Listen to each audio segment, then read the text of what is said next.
പരിസ്ഥിതി സംരക്ഷണത്തിനുള്ള പാരീസ് ഉടമ്പടിയിൽ നിന്ന് അമേരിക്ക പിന്മാറുന്ന ഉത്തരവിൽ ഒപ്പിട്ട് പ്രസിഡന്റ് ഡൊണാൾഡ് ട്രംപ്.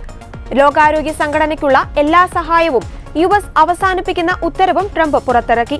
4 വർഷം മുൻപ് തനിക്കുവേണ്ടി ക്യാപിറ്റോൾ മന്ദിരത്തിനുള്ളിൽ കടന്ന കലാപമുണ്ടാക്കിയ അക്രമികളെ ട്രംപ് കുറ്റവിമുക്തരാക്കുകയും ചെയ്തു. ലോകാരോഗ്യ സംഘടനയിൽ ഇനി അമേരിക്കയില്ല. ലോകാരോഗ്യ സംഘടനയ്ക്ക് അമേരിക്ക നൽകുന്ന ഭീമമായ സാമ്പത്തിക സഹായം അനാവശ്യ ചെലവാണെന്ന് ട്രംപ് പറഞ്ഞു.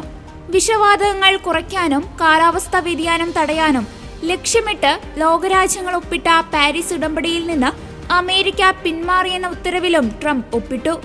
കരാർ രാജ്യത്തിന്റെ വളർച്ചയ്ക്ക് തടസ്സമാണെന്നാണ് ട്രംപിന്റെ നിലപാട്. 4 വർഷം മുൻപ് ട്രംപിനുണ്ടായ തെരഞ്ഞെടുപ്പ് തോൽവി അംഗീകരിക്കാതെ ക്യാപിറ്റോൾ മന്ദിരത്തിലേക്ക് ഇരച്ചുകയറി അക്രമം നടത്തിയ 1600 അനുയായികളെ രക്ഷിച്ചെടുക്കുന്ന ഉത്തരവിലും ട്രംപ് ഒപ്പിട്ടു.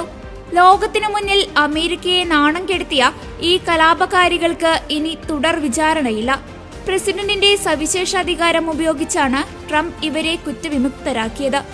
അനധികൃത കുടിയേറ്റം തടയാൻ മെക്സിക്കൻ അതിർത്തിയിൽ അടിയന്തരാവസ്ഥയും പ്രഖ്യാപിച്ചു. അമേരിക്കയിലെ 90 ലക്ഷത്തോളം വരുന്ന ലൈംഗിക ന്യൂനപക്ഷങ്ങൾ ഇനി രേഖകളിൽ ഉണ്ടാവില്ല. അമേരിക്കയിൽ 2 വർഗമേയുള്ളൂ, ആണും പെണ്ണുമെന്ന് പ്രഖ്യാപിച്ച ട്രംപ് സർക്കാർ രേഖകളിൽ ട്രാൻസ്ജെൻഡറുകൾ ഉണ്ടാവില്ലെന്ന ഉത്തരവിലും ഒപ്പിട്ടു. അമേരിക്കയിൽ ജനിക്കുന്ന ഏതൊരു കുട്ടിക്കും സ്വാഭാവിക പൗരത്വം ലഭിക്കുന്ന ജന്മാവകാശ പൗരത്വ രീതി അവസാനിപ്പിക്കാനുള്ള നടപടികൾക്കും തുടക്കമായി. ബൈഡൻ ഭരണകൂടമിറക്കിയ 80 ഉത്തരവുകൾ ട്രംപ് റദ്ദാക്കി. ഭീകരവാദത്തെ പിന്തുണയ്ക്കുന്ന രാജ്യങ്ങളുടെ പട്ടികയിൽ നിന്ന് ജോ ബൈഡൻ ക്യൂബയെ ഒഴിവാക്കിയിരുന്നു. ഈ തീരുമാനം റദ്ദാക്കി ക്യൂബയെ ഭീകരവാദ പട്ടികയിൽ വീണ്ടും ഉൾപ്പെടുത്തി. സർക്കാർ നിയമനങ്ങൾക്ക് കർശന നിയന്ത്രണം ഏർപ്പെടുത്തി. രാജ്യത്തെ എല്ലാ ഖനന നിയന്ത്രണവും പിൻവലിച്ചു. പ്രസിഡന്റിന്റെ അധികാരം ഉപയോഗിച്ച് ട്രംപ് ഇറക്കിയ ഈ ഉത്തരവുകൾ പലതും വരും ദിവസങ്ങളിൽ കോടതികളിൽ ചോദ്യം ചെയ്യപ്പെട്ടേക്കാം.